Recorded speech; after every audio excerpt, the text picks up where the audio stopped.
नमस्कार दोस्तों, डिवोशनल भक्ति टेल्स में फिर से आपका स्वागत है। आज हम श्राद्ध पर्व की कथा के बारे में बताएंगे। क्यों मनाया जाता है, पितृपक्ष क्या है, इसका रहस्य क्या है। इसका विधान कथा के अनुसार हिंदू धर्म में माता पिता की सेवा को सबसे बड़ी पूजा माना गया है। इसलिए हिंदू धर्म शास्त्रों में पितरों का उद्धार करने के लिए पुत्र की अनिवार्यता मानी गई है। जन्मदाता माता पिता को मृत्यु उपरांत लोग विस्मृत न कर दें, इसलिए उनका श्राद्ध करने का विशेष विधान बताया गया है। भाद्रपद पूर्णिमा से आश्विन कृष्ण पक्ष अमावस्या तक के 16 दिनों को पितृपक्ष कहते हैं, जिसमें हम अपने पूर्वजों की सेवा करते हैं। आश्विन कृष्ण प्रतिपदा से लेकर अमावस्या तक ब्रह्मांड की ऊर्जा तथा उस ऊर्जा के साथ पितृप्राण पृथ्वी पर व्याप्त रहता है। धार्मिक ग्रंथों में मृत्यु के बाद आत्मा की स्थिति का बड़ा सुंदर और वैज्ञानिक विवेचन भी मिलता है। मृत्यु के बाद दशगात्र और षोडशी सपंडन तक मृत व्यक्ति की प्रेत संज्ञा रहती है। पुराणों के अनुसार वह सूक्ष्म शरीर जो आत्मा भौतिक शरीर छोड़ने पर धारण करती है प्रेत होती है। प्रिय के अतिरेक की अवस्था प्रेत है, क्योंकि आत्मा जो सूक्ष्म शरीर धारण करती है तब भी उसके अंदर मोह माया भूख और प्यास का अतिरेक होता है। सपंडन के बाद वह प्रेत पितरों में सम्मिलित हो जाता है। पुराणों में कई कथाएं इस उपलक्ष्य को लेकर हैं, जिसमें कर्ण के पुनर्जन्म की कथा काफी प्रचलित है। एवं हिंदू धर्म में सर्वमान्य श्री रामचरित में भी श्री राम के द्वारा श्री दशरथ और जटायु को गोदावरी नदी पर जलांजलि देने का उल्लेख है। एवं भरत जी के द्वारा दशरथ हेतु दशगात्र विधान का उल्लेख भरत कीन्ही दशगात्र विधाना तुलसी रामायण में हुआ है। भारतीय धर्मग्रंथों के अनुसार मनुष्य पर 3 प्रकार के ऋण प्रमुख माने गए हैं: पितृ ऋण, देव ऋण तथा ऋषि ऋण। इनमें पितृ ऋण सर्वोपरि है। पितृ ऋण में पिता के अतिरिक्त माता तथा वे सब बुजुर्ग भी सम्मिलित हैं, जिन्होंने हमें अपना जीवन धारण करने तथा उसका विकास करने में सहयोग दिया। पितृपक्ष में हिंदू लोग मन, कर्म एवं वाणी से संयम का जीवन जीते हैं। पितरों को स्मरण करके जल चाहते हैं, निर्धनों एवं ब्राह्मणों को दान देते हैं। पितृपक्ष में प्रत्येक परिवार में मृत माता पिता का श्राद्ध किया जाता है, परंतु गया श्राद्ध का विशेष महत्व है। वैसे तो इसका भी शास्त्रीय समय निश्चित है, परंतु गया सर्वकालेषु पिंडम दधाविपक्षण कहकर सदैव पिंडदान करने की अनुमति दे दी गई है। अर्थात जो अपने पितरों को तिल मिश्रित जल की 3-3 अंजलियां प्रदान करते हैं, उनके जन्म से तर्पण के दिन तक के पापों का नाश हो जाता है।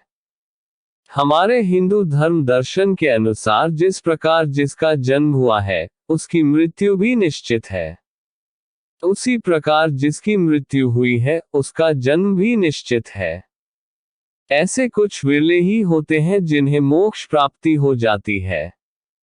पितृपक्ष में 3 पीढ़ियों तक के पिता पक्ष के तथा 3 पीढ़ियों तक के माता पक्ष के पूर्वजों के लिए तर्पण किया जाता है।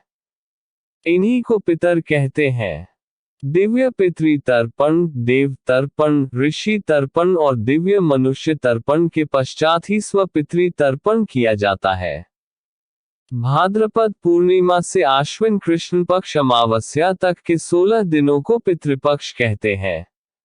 जिस तिथि को माता पिता का देहांत होता है, उसी तिथि को पितृपक्ष में उनका श्राद्ध किया जाता है।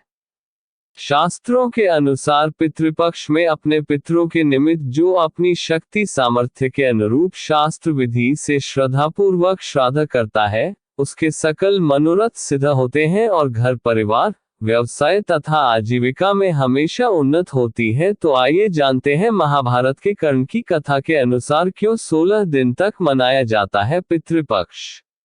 हमारे भक्ति चैनल डिवोशनल भक्ति टेल्स को सब्सक्राइब करें, बेल आइकॉन घंटी का बटन दबाएं। कर्ण की इस भूल के कारण 16 दिन मनाया जाता है श्राद्ध पक्ष। जानिए पौराणिक कथा। अभी पितृपक्ष चल रहे हैं और 16 दिन के श्राद्ध पक्ष में सनातन धर्मी अपने पितरों को याद करते हैं और उनकी आत्मा की शांति के लिए सभी वैदिक अनुष्ठान करते हैं।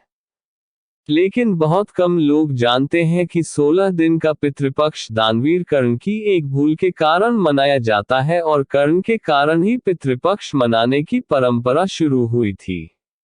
आइए जानते हैं इसके पीछे क्या है धार्मिक मान्यता। पुराणों के मुताबिक पितृपक्ष में दान पुण्य का विशेष विधान होता है और इसका फल जीवात्मा को स्वर्गलोक में प्राप्त होता है।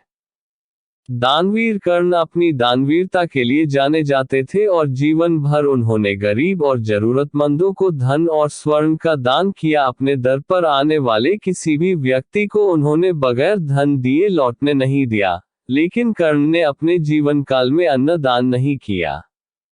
अंतिम समय में जब कर्ण ने मृत्युलोक छोड़ा और स्वर्ग पहुंचे तो खूब सोना दिया गया और खाने के लिए कुछ भी नहीं दिया गया। कर्ण ने जब भगवान इंद्र से इसका कारण पूछा तो देवराज इंद्र ने बताया कि उन्होंने जीवन भर सोना ही दान किया है और पितरों की आत्मा की शांति के लिए कभी भी अन्य दान नहीं किया, इसलिए उन्हें अन्न नहीं दिया गया। तब कर्ण ने इस बात को लेकर अनभिज्ञता जाहिर करते हुए कहा कि मुझे अन्नदान के महत्व की जानकारी नहीं थी। कर्ण को जब अपनी गलती का एहसास हुआ तो उन्हें अपनी गलती सुधारने के लिए एक बार 16 दिन के लिए धरती पर भेजा गया था। इन 16 दिनों में कर्ण ने अपने पूर्वजों को याद करते हुए तर्पण किया और भूखे और गरीबों को अन्न दान किया और फिर स्वर्गलोक चले गए।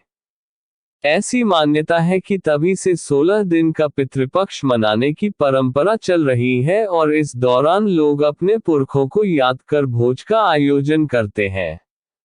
साथ ही इस बात का भी ध्यान रखना चाहिए कि पितृपक्ष के दौरान यदि कोई भिक्षा मांगने आए तो उन्हें कभी खाली हाथ नहीं जाने देना चाहिए। नमस्कार दोस्तों, ये कथा इतनी ही समाप्त होती है। दोस्तों, ये कथा अच्छी लगी हो तो अपने रिश्तेदारों, प्रियजनों, मित्रों को शेयर करें। मिलेंगे फिर अगली वीडियो में। धन्यवाद।